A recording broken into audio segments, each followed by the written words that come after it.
Сәлем балалар, ана тілі 1 сынып 5 сабақ тақырыбы дыбыстар мен әріптер. Суретке қарап әңгіме құрастыру және оған ат қою. Бірінші сұрақ: балалар не істеп жүр? Олардың көңіл күйлері қандай? Балалардың барлығы сырғанап жүр ме? Не байқадың? Тақырыбын біз қысқы ойын сырғанақта немесе қыс-қызығы деп алдық. Неке балалар өздерінде осы суретке қарап отырып, шағын мәтін құрастыруға болады. Бірінші жаттығу: суретке қарап мәтінді түсініп оқу. Кәрім сырғанаққа келді. Қарап тұрса, өзінен кіші ешкім жоқ сияқты. Ол төбешік басына көтеріле бастады. Жол тайғақ екен. Мұны байқаған бір бала оны жоғары жетеледі. Төбеге алып шықты. Енді шанаға отырды, зымырай бер деді. Кәрім жүрексініп біраз тұрып қалды.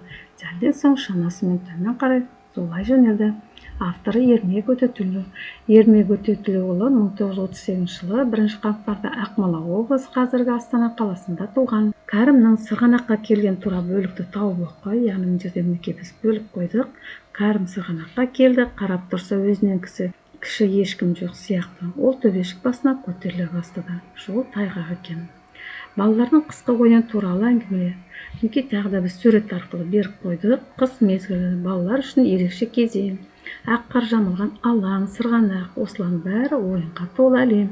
Шанамен жоғарыдан сырғанау, қармен атысу ақылы жасау ең қызықты сәттің бірі. Екінші жаттығу: орнына ауыстырып берген сөздерді сөйлем құрап жаз. Балалар тепті сырғанақ киінді, олар жылы.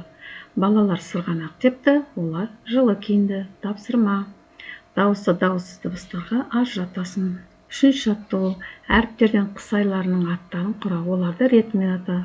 Қапан, тоқжалсан және рат-мыңқ.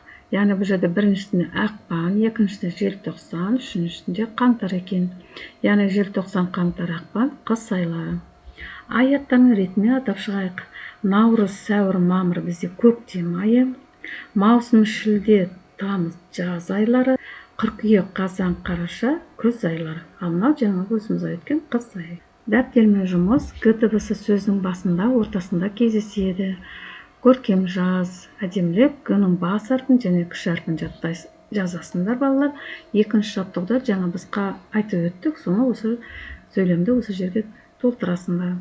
К дыбысынан басталатын сурет атауларын тап, оларды боя. Оны осының ішінде күн және көбелек екен. Сондықтан осы екеуін бояйсыңдар. Балалар, бүгін біз сурет бойынша мәтін құрастырдық, дәптермен жұмыс жасадық. Сабақ аяқталды.